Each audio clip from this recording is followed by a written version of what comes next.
twongeye kubasuhuza hamwe mwese mudahwema kutwereka ko munogerwa n'ibiganiro tubagezaho buri munsi nka TSG Online TV.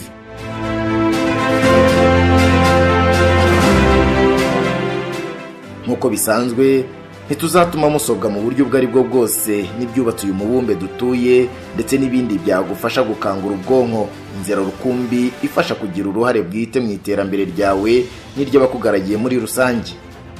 Kuri iyi nshuro reka twibande kuri byinshi utamenye byaranze iyi tariki mu mateka y'isi.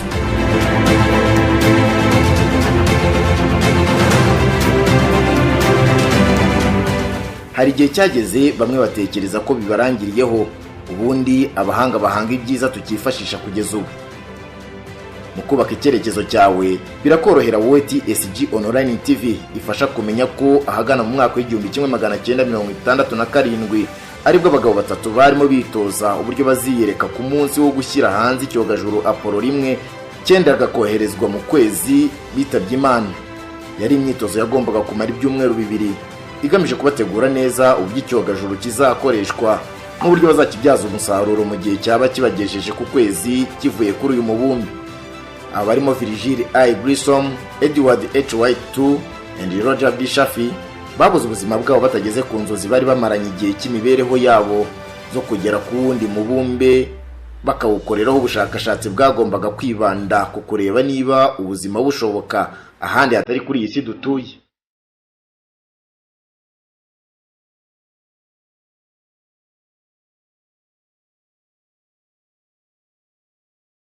Ku itariki nk'iyi ya 27 mu mwaka w'1888 umujyi wa Leta Zunze Ubumwe za Amerika Washington DC wabaye igicumbi cy'ubushakashatsi n'ubumenyi bw'isi yose no gusangiza abatuye isi ibijyanye n'ikirere iteganyagihe mu bice byose by'isi, kandi amakuru atanzwe kuva muri uyu mujyi agafatwa nk'ayizewe kuri buri wese utuye umubumbe w'isi.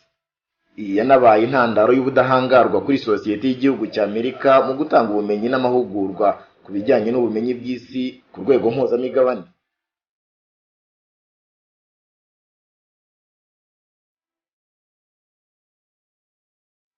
Bwa mbere mu mateka kuri iyi tariki ikiremwa muntu cyavumbuye kinerekwa ko bishoboka kumva ureba amashusho y'ibyabaye binyuze kuri televiziyo. Ibi muntu yabifashijwemo n'umugabo witwa John Roger mu mwaka w'1926 ubwo yashyiraga ahagaragara uburyo bushya bwo kwerekana ibyabaye cyangwa filime zakinwe binyuze kuri televiziyo. Uyu muhango ukorerwa mu mujyi wa London. Kuri iyi nshuro nyine nibwo televiziyo yavutse. Ubu yasakaye ku isi hose ku buryo isigaye itaragera ari hakeya kuri isi dutuye.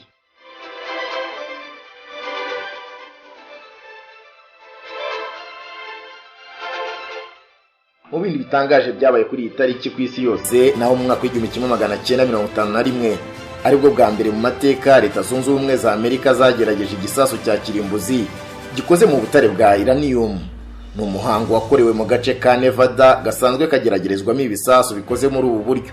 Kuva ubwo byabaye nk'imbarutso y'urugamba rugamije kurimbura ikiremwa muntu, kuko ibisasu nk'ibi byakomeje gukorwa yewe bigera nubwo biterwa mu bantu bihitana imbaga. Aha turibuka ubugome bwakorewe mu duce twa Hiroshima na Nagasaki ubwo bahateraga ibisasu nk'ibi ngibi bikoze mu bwoko bwa uranium ndetse bihitana imbaga y'abantu batabarika bakaba mu bihumbi 130, kandi kugeza ubu ingaruka z'ibi bisasu ziracyagaragara.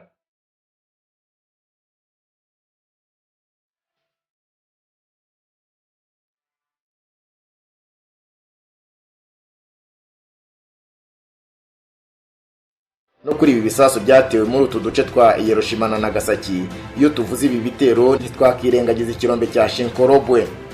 Iki ngiki umushakashatsi Isaiah Mombiro ukuriye sosiyete sivile y'abanyekongo muri Afurika y'Epfo yakivuzeho birambuye. Yanditse ko iki kirombe gifatwa nk'igice cy'intambara ya kabiri y'isi kibagiranye kiranatakara.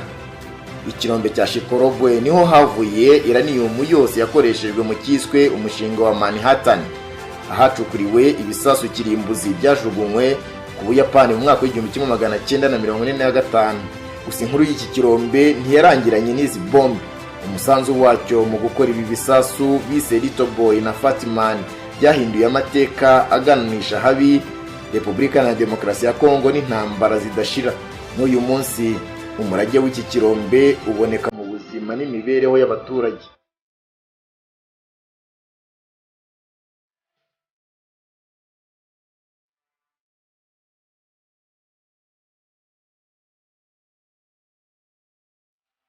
Susan William wacukumbuye uruhare rwa Shikorobwe mu gitabo cye yise Spies in the Congo yavuze ko ibi byose byabaye nk'amajya akomeye cyane. Yemeza ko bikenewe kwemeza ko kumaranira kugenzura iki kirombe kw'ibihugu rutura byo mu burengerazuba bw'isi bifite uruhare mu bibazo bya Congo ihura nabyo ndetse yanahuye nabyo mu bihe byatambutse n'ubu ngubu bigihari. Mumbiro nawe ari guharanira ko hamenyekana uruhare rwa Congo mu byabaye mu ntambara ya kabiri y'isi ndetse n'umugogoro iki gihugu cyikoreye kugeza ubu. Kubera ibyo kugeza mu mwaka w'1938 havumbuwe uburyo bwo gutubura imbaraga kirimbuzi nibwo agaciro ka uranium kamenyekanye. Amaze kumenya ubwo buvumbuzi, Albert Einstein yahise yandikira perezida wa Amerika Franklin Roosevelt amugira inama ko uranium yakoreshwa mu gukora ingufu za kirimbuzi zidasanzwe yewe no gukora igisasu kirimbuzi nyine.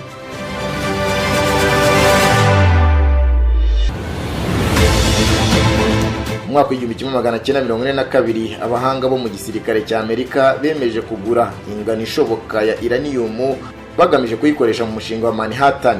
Nubwo hari ibirombe muri Colorado na Canada, nta handi ku isi hari uranium ingana n'iyo muri Congo.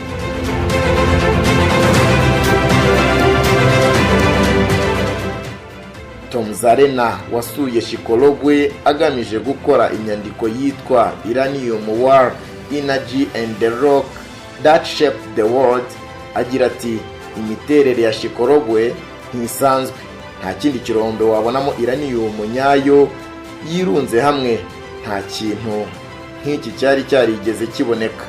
Tugende kuri ibi ngibi bimaze kuvugwa mu kirombe cya Shikorobwe cyakuwemo uranium yakoze ibisasu bya kirimbuzi kugeza ubu ngubu bigitinywa n'isi yose ndetse n'ibihugu bigerageza gukoresha iyi uranium bikaba bitinywa cyane kuri uyu mubumbe.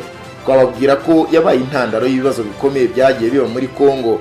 N'ubu ngubu turacyumvamo imitwe yitwaje intwaro byose bigamije gushakisha amabuye y'agaciro muri iyi Congo ibarirwamo ibirombe bitabarika ndetse n'amabuye y'agaciro y'ubwoko butandukanye.